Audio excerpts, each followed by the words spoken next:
Joe Good came from a family of lawyers, but early on in his career, he was a musician, and now he's one of the top lawyers here in Charleston. I speak exclusively with Joe for a special edition of Quintin's Close-Ups. And be sure to download the free Quintin's Close-Ups app in your Apple or Google Play stores. And of course, subscribe to my YouTube channel and listen to this interview Wednesday on iHeartRadio. Joe Good. Yes, sir. It's so good to meet you. Well, it's great to meet you, too. I appreciate it greatly, and welcome to Quintin's Close-Ups. I mean, I'm such a fan. I can't even believe I'm sitting here talking to you in my office. This is great. Oh, thank you so much. Yeah. And now you're an interviewee. Well, I don't know why, but this is great. I appreciate you being here. Oh, anytime. I've seen your YouTube videos. Oh, good. I've seen the Instagram ads. Yeah. They're everywhere now. Everywhere. Right. It's working. It's working. I have friends that say, I saw your ad. It interrupted something I was watching on YouTube, and I was like, oh, excellent. It's working. It's working. Right, yeah. And it happened to me too, but it's good because obviously you are the partner here at Joseph C. Good III, PA, attorney-in-law. Right. Obviously, you're the vice president at Fat Juicy Cocktail Mixers. Yeah. And obviously, you come from a family of lawyers, I do. and you're well known here in this town. How do you describe yourself now? Wow. Well, my son just turned 2 years old yesterday. Congratulations. So I describe myself as an early riser. Yeah. Which, in my former life, I was a musician. A lot of people don't know that about me. A lot of people do, and a lot of people don't. I'm a drummer. I still play at church some. I always laugh with my musician buddies that all roads lead to the church band eventually. So you can find me at St. Michael's on the corner of Broad and Meeting Street playing a lot in the contemporary services. So that's where I get my drumming fill. But in those days, I was a late night guy. Okay. And not an early morning person, and now with a 2-year-old and another one on the way in September, I'm up crack of dawn. So to describe myself, I've morphed into what's a different lifestyle, as everybody with children knows. And I work a lot, and with our cocktail mixer company, and then with the law firm, I couldn't be busier, and I'm grateful for that. So, like we were talking about the YouTube ads, I guess they're working. Yeah. So that's kind of everything about me right now. I just keep myself real busy and trying to do the work-life balance, which a lot of lawyers understand. When you go to law school and they don't prepare you so well for the stress of the job. And so something you learn by speaking to other people about, and how to manage the balance in your life between, exercise is real important, and you can get stuck in the office for 15 hours if you're not careful, and then ignore your family. You don't want to do that, Right. So you have to try to really find the balance. One of the best pieces of advice a judge gave me a year ago, when I asked her for one, I love to ask people for advice. Sure. And so I asked a judge up in Dorchester County in the circuit court, I said, can you give me one piece of advice? And she said, take as many vacations as you can. And she kind of meant, what she meant was find that work-life balance. And so I loved that advice. But anyway. And you talk about judges. Obviously, you have a long relationship with Judge Platt. Oh, yeah. He is an old family friend of the late Judge Platt. And I just went and saw his statue in the federal courthouse lawn or square, and his granddaughter's still a good friend of mine, and my grandfather was real good friends with him, and I named my dog after him, who you met on the way into the office. He's a big old black lab, and his name is Saul Blott Good, so Saul Good. Right. And sometimes I take him to court with me, not inside the courthouse, although I thought about it last Friday in Ridgeland, but we were playing on the courthouse lawn. And anyway, so he's part of the law firm family now. But whenever Judge Block's granddaughter's around, she comes by the office every now and then. And when I call my dog's name, she always looks at me funny because it's her grandfather's name and stuff, But it's great to have a big dog companion in the office because he lays under my desk a lot. Wow. And so I put my feet on him. And, he's like a little foot warmer in the winter. So it's great. It's great. You talk about, obviously, the advice getting from the Dorchester County Circuit Court judge. Mm-hmm. What advice would you give an upcoming lawyer now who's trying to open up their own law firm or something? How much time do you have? I mean, so you know my friend David Ayler, and David and I are teaching a trial advocacy-based class at the Charleston Law School right now this summer, and trying to kind of give it a go. President Bell at the law school asked David and I to jump in because we're working to try to get trial advocacy a bigger part of the Charleston Law School curriculum, because it's such an important thing. As a trial lawyer myself, I know I would have benefited greatly by doing more trial advocacy stuff in law school. And I didn't. I did more appellate work, or appellate-based stuff. And the advice that I would give to law students now, I mean, oh God, again, I don't even know where I would begin because the list is long. I keep on my phone on the notes, on my iPhone on the notes. Literally every time I think of a practical piece of advice in court or in practice with regard to dealing with clients, I write it down, and I have a huge list. So I'm excited to teach some law students about what I've learned on what really happens in the real world. And one little funny quick story is that when I got sworn into the United States Supreme Court, which you could do without actually going to the Supreme Court, but I went through a program with the South Carolina Bar, and we were sworn in front of Chief Justice Roberts, and Clarence Thomas was there, and Scalia was still alive, and he was there, and it was really neat sitting in the courtroom, and court started promptly at 10 a.m., and I remember looking at some people that were sitting with me, and I said, this will be probably the only court we are ever in that starts exactly on time.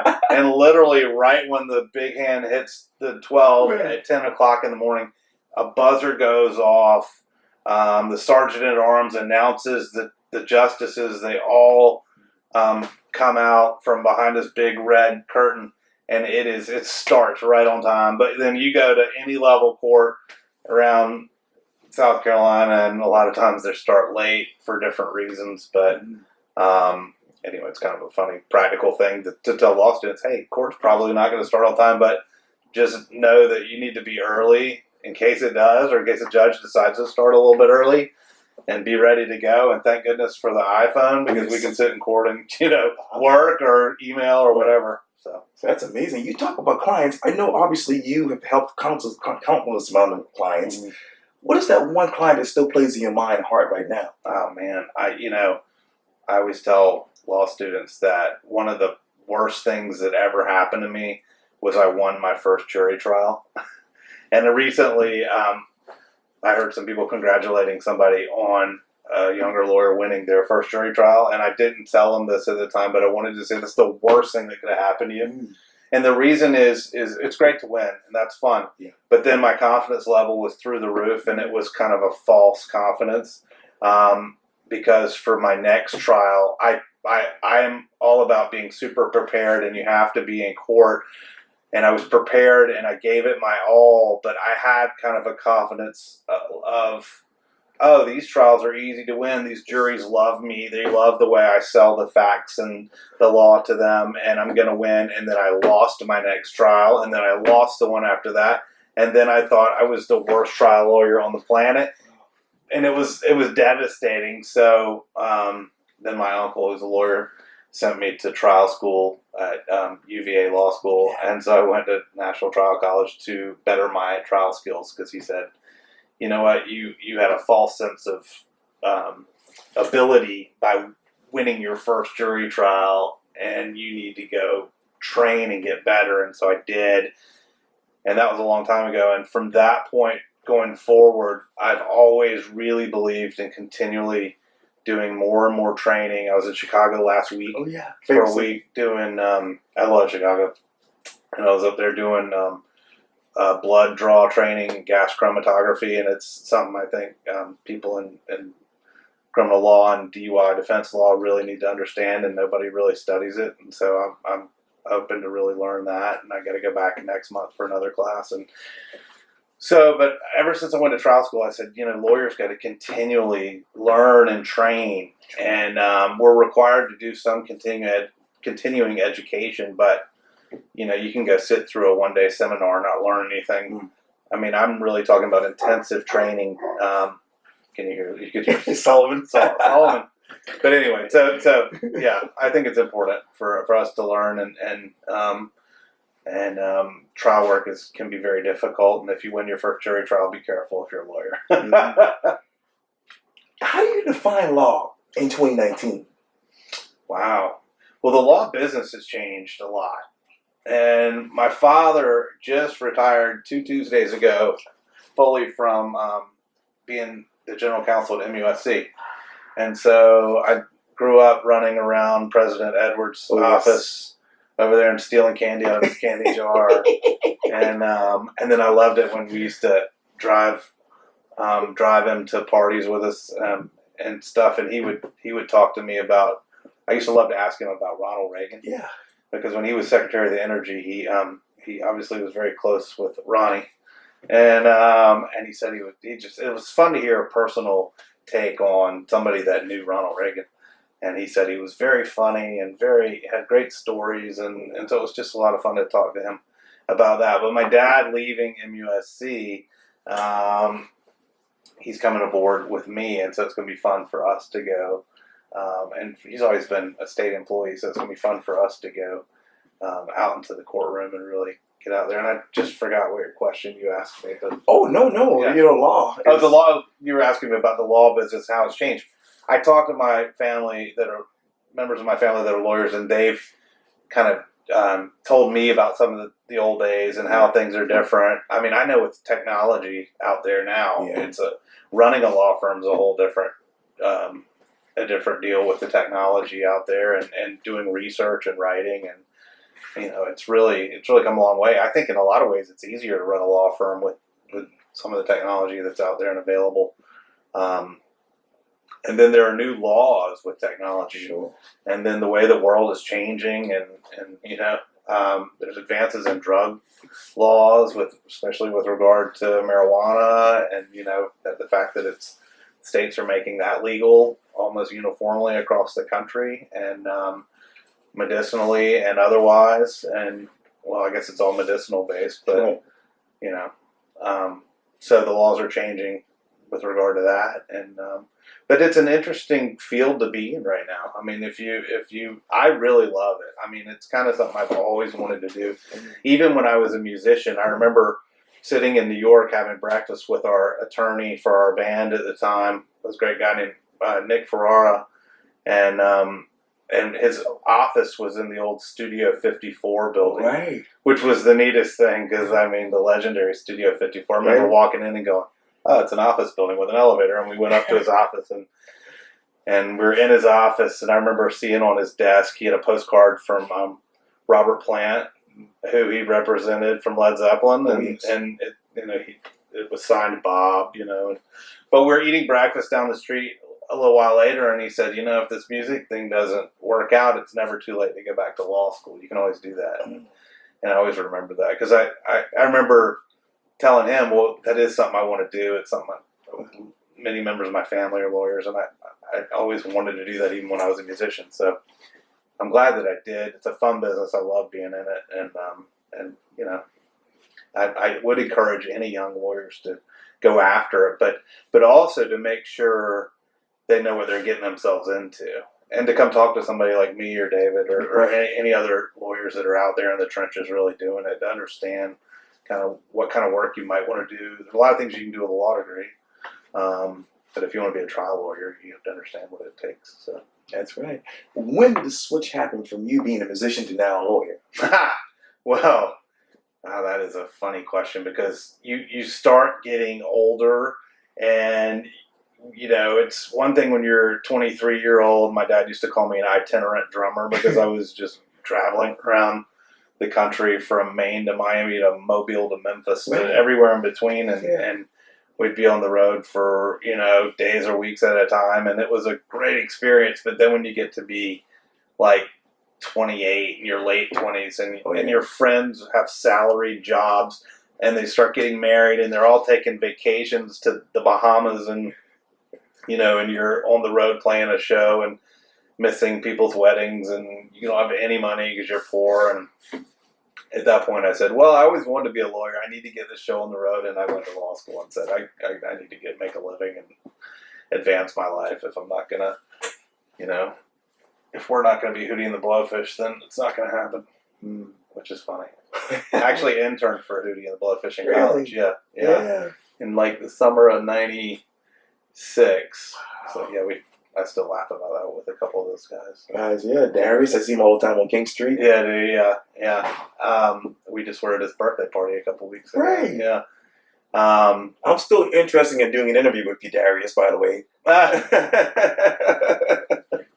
That's great. Yeah. My wife actually taught his daughter, Danny. And they still keep in touch a good bit. Yeah. And I know, obviously, for the past 10 years, you've actually helped a lot of people in this town. We have a lot of video and equipment around here. If you were to produce a video ad about the Joe Good Law Firm, what would it include right now? Wow, that's a good question. What would it well, Randy, my partner, and I were just laughing, and he said, "Where are you going to go talk to Quintin?" And I said, "Well, it's not going to be in my office." So messy. I'll walk in there really. It's not that even it's like organized chaos. Okay. But if you ever saw the movie A Beautiful Mind, and the guy had stuff all over the walls, and I don't go that far at this point, but in law school I did. It's literally, and when I do meet with people in my office, I tell them, this is not one of those leather couch fancy offices, and it's not like that on purpose. And you'll notice there are no windows in my office because I don't want to sit there and look out the window and go, oh, it's raining, or oh, it's sunny, and I wish I was playing golf or whatever. I sit in there, and when I'm in there and I'm sitting down, I'm working, and there is stuff here and stuck everywhere because it is a war room. I'm in there literally doing preliminary work, preparing for ultimately what could be a jury trial or a bench trial, or, I'm working on mitigation on a trial to make someone's life better. And it's a very serious thing to be doing. I'm not in the business of having this beautiful, organized office. This conference room's kind of a work in progress, but we're going to get it there because it's new. But we... my office is literally a war room. I have, chalkboards and dry erase boards, and I'm writing stuff down. We're doing strategies. I'll have people in there, and we'll work on stuff. And so, when I describe the Joe Good Law Firm right now, I would say it's organized chaos in my office because we're preparing for a series of battles, and we want to win them all, and find, a good resolution to my clients' problems. Like in my promotional video, you see that I say, that we want to take every client and humanize them to the government, to the state who is alleging that my client has committed a crime, and they're wanting to punish my client. And I want to look at the evidence, and that's why I do this advanced training, like, for example, on blood draws in Chicago. So I want to be able to look at a toxicology report and not just accept it, and not just say, oh, that's the blood alcohol level that you're telling me it is. No, how did you get to that point? Let me see your chromatographs. Let me see the gas chromatography machine printout. Let me see your standard operating procedures in the lab, and let me see how we arrived at this result. So the Joe Good Law Firm is a battleground. And then hopefully this conference room will be kind of the zen, relaxed, let's meet with clients area. But like I said, we're still getting this conference room up and running. So Up and running. Yeah. I asked Sarah Turner this just a couple of weeks ago for Quintin Close-Ups, and I still think it's an interesting question. Yeah. But what is that one case here in Charleston you wish you could have taken? Wow, that is a good question. I mean, I'm real happy with the caseload that I have now, and I see those stories in the news on these cases. I don't know that I've ever literally had one that I wish I could have taken, and if there was one, it would probably be a pro bono case, because I do some pro bono work, and I think, most of the lawyers that I know do a fair amount of pro bono work, because it's just kind of part of our calling in this job. But I don't think there's one I've ever actually wanted to take, and if it was a big case and probably something I would have wanted to work on with other people, other lawyers. There are definitely power in numbers, and we have a good team here, so I like putting my head together with other people. But yeah, more so than just a particular case, it'd just be working with other lawyers on a case or trying a case with other lawyers. And I can think of a bunch in my head right now, like David and some other lawyers I can think of that I would love to try cases with, because my friend Ryan Schwartz and Stephen Harris and some of these guys that are great trial lawyers, and of course Andy Savage would be fun to try a case with him. And, I just interviewed him last week. How did you? Really? People are mad at me about that interview. Yeah, seriously. You're not doing the job if you're not making some people a little frustrated. You know? Yeah, that's right. Right? You're right about that. Well, Joseph Good III, thank you so much for your time. I really, really appreciate this. Well, thanks for being here. Yeah, I appreciate it. Anytime. Anytime. Great. Thank you. Thank you, Quintin. Yes, sir. Yes.